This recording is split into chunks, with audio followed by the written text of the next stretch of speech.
Hi viewers, అందరికీ నమస్కారం.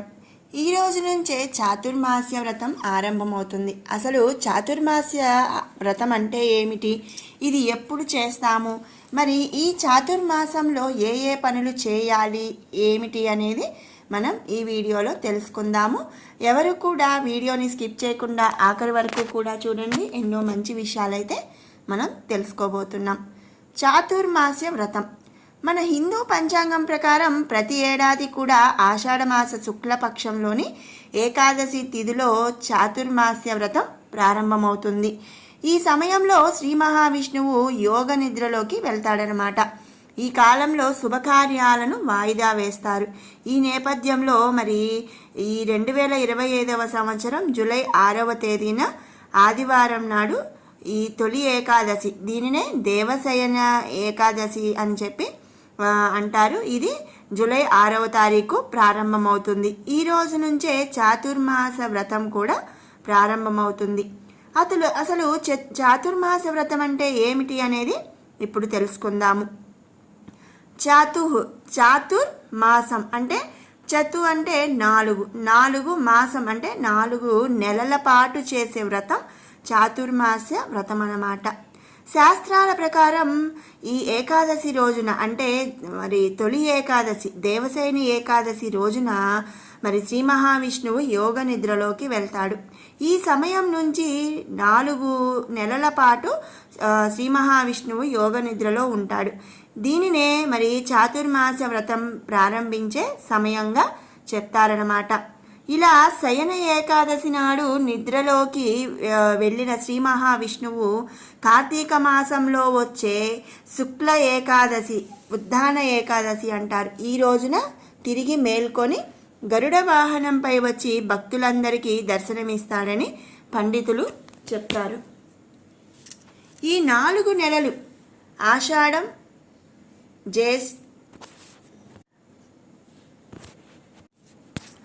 ఆషాఢ శుక్ల ఏకాదశి నుంచి కార్తీక మాస శుక్ల ఏకాదశి వరకు ఉన్న 4 నెలలను కూడా చాతుర్మాస వ్రతంగా జరుపుకుంటాము. ఈ మధ్యకాలంలో మరి అంటే ఈ 4 నెలలు కలిపి చాతుర్మాసంగా చెబుతారు. ఈ సందర్భంగా మరి ఆషాఢ శుద్ధ ఏకాదశి రోజు చాతుర్మాస్య దీక్షను చేపడతారు.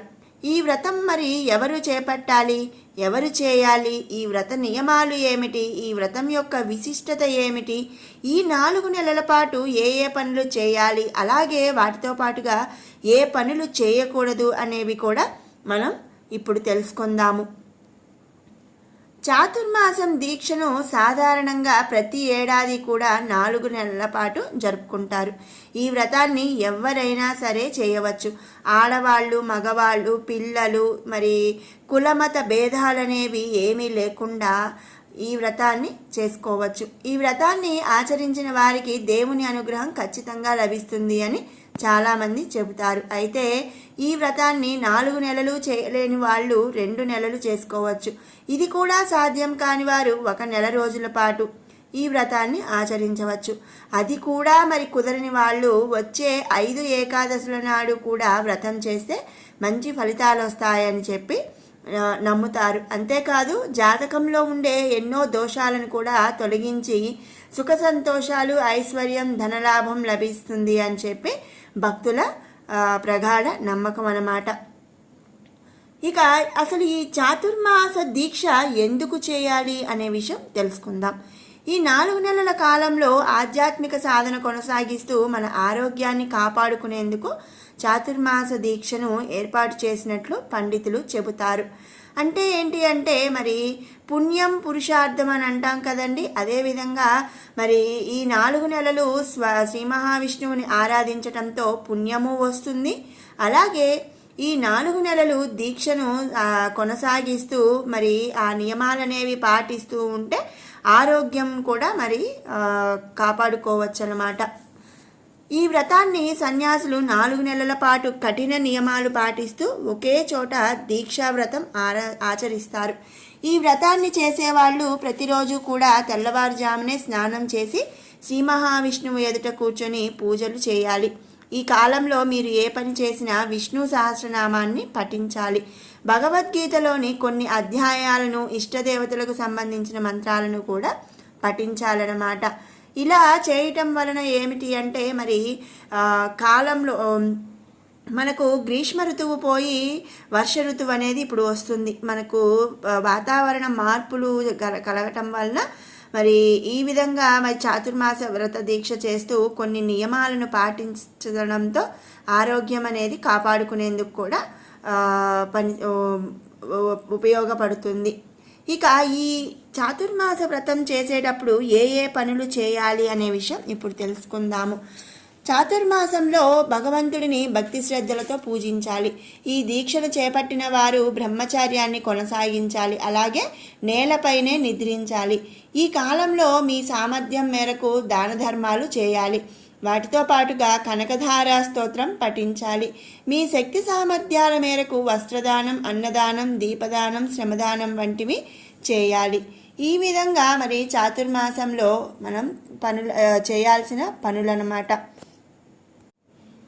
దీనితో పాటుగా మరి ఈ చాతుర్మాస్యం అంటే ఈ 4 నెలలు కూడా కొన్ని ఆహార నియమాలనేవి మనం పాటించాలి.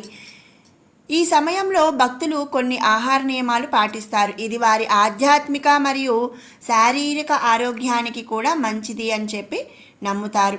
అవి ఏంటి అంటే శ్రావణ మాసంలో ఆకుకూరలు అనేవి తినకూడదు, భాద్రపద మాసంలో పెరుగు తినకూడదు, ఆశ్వీజ మాసంలో పాలు తాగకూడదు, ఇక కార్తీక మాసంలో పప్పులు తినకూడదనమాట. ఇలా 4 నెలలు ఒక్కొక్క పదార్థం అనేది మనం మానివేయాలి. వీటితో పాటుగా మరి ఈ 4 నెలలు కూడా వెల్లుల్లి, టమాటా, సొరకాయ అనేవి తినకూడదు. అంతేకాకుండా వంట కోసం ఆవ నూనె అస్సలు వాడకూడదన్నమాట.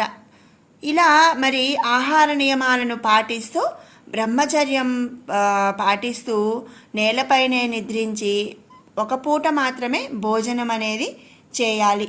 ఇలా చేయటం వలన మరి మనకు ఆహారం పదార్థాలు ఇలా మానటం వలన కూడా మనకి ఆరోగ్యం అనేది మెరుగుపడుతుంది. దానితో పాటుగా పుణ్యం కూడా వస్తుంది అని చెప్పి నమ్ముతారు. ఇది చాతుర్మాస్య వ్రతం. మరి పాటించవలసిన నియమాలు, చేయకూడని పనులు, అలాగే మరి ఏమేమి ఆహార నియమాలు అనేవి పాటించాలి అనే విషయాలన్నమాట. మీకు ఈ వీడియో నచ్చినట్టయితే లైక్ చేయండి, షేర్ చేయండి. అలాగే ఇలాంటి మరిన్ని అప్డేట్స్ కోసం మన షడ్రుచులు బై కిరణ్ ఛానల్ని సబ్స్క్రైబ్ చేసుకోండి. Thanks for watching. మరొక మంచి వీడియోతో మళ్ళీ